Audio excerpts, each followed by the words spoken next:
নমস্কার।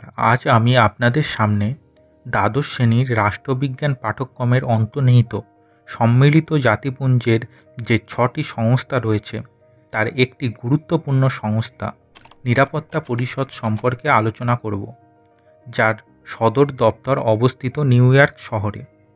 এই নিরাপত্তা পরিষদের ওপর বিশ্ব শান্তি ও নিরাপত্তার প্রাথমিক দায়িত্বের মতো গুরুত্বপূর্ণ বিষয় অর্পণ করা হয়েছে।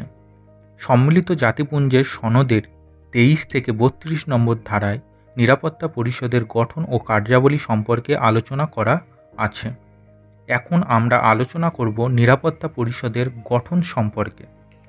অতীতে এই সংস্থার সদস্য রাষ্ট্র 11টি ছিল, কিন্তু বর্তমানে সেই সংখ্যাটি বৃদ্ধি পেয়ে 15টি রাষ্ট্রে দাঁড়িয়েছে।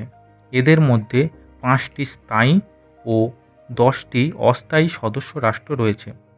মার্কিন যুক্তরাষ্ট্র, রাশিয়া, গ্রেট ব্রিটেন, ফ্রান্স ও চীন, এই 5টি রাষ্ট্র হল স্থায়ী সদস্য রাষ্ট্র, অর্থাৎ এই 5টি রাষ্ট্র স্থায়ীভাবে নিজের পদে বহাল থাকবে। এছাড়াও এদের ভিটো প্রদানের ক্ষমতা থাকে।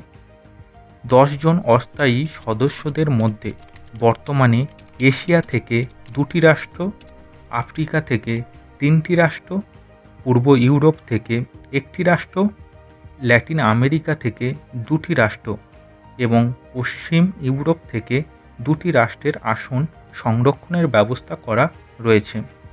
এই অস্থায়ী সদস্যরা 2 বছরের কার্যকালের জন্য সাধারণ সভা কর্তৃক নির্বাচিত হন। নিরাপত্তা পরিষদের অধিবেশন বছরের যে কোনো সময়, যে কোনো দিন বসতে পারে, এর কোনো বাঁধা ধরার সময় নেই।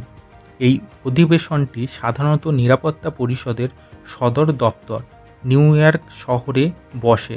এছাড়াও প্রয়োজন বোধে অন্যান্য স্থানে বসতে পারে। নিরাপত্তা পরিষদের অধিবেশন পরিচালনা করার জন্য একজন সভাপতির প্রয়োজন হয়, আর এই সভাপতি নির্বাচিত হয় নিরাপত্তা পরিষদের সদস্যদের মধ্য থেকে। ইংরাজি বর্ণমালার ক্রম অনুযায়ী সদস্য রাষ্ট্রের নামের প্রথম অক্ষরের ভিত্তিতে সভাপতি নির্বাচিত হয়ে থাকে। এই সভাপতির কার্যকালের মেয়াদ 1 মাস থাকে। নিরাপত্তা পরিষদের সভা আহ্বান করা। প্রথমে নিরাপত্তা পরিষদে আলোচনা হয়। জাতিপুঞ্জের স্থায়ী সংস্থা হিসাবে নিরাপত্তা পরিষদ সদস্য রাষ্ট্রসমূহের মধ্যে গুরুত্বপূর্ণ সমস্যাদি নিয়ে আলাপ আলোচনার ব্যবস্থা করে থাকে।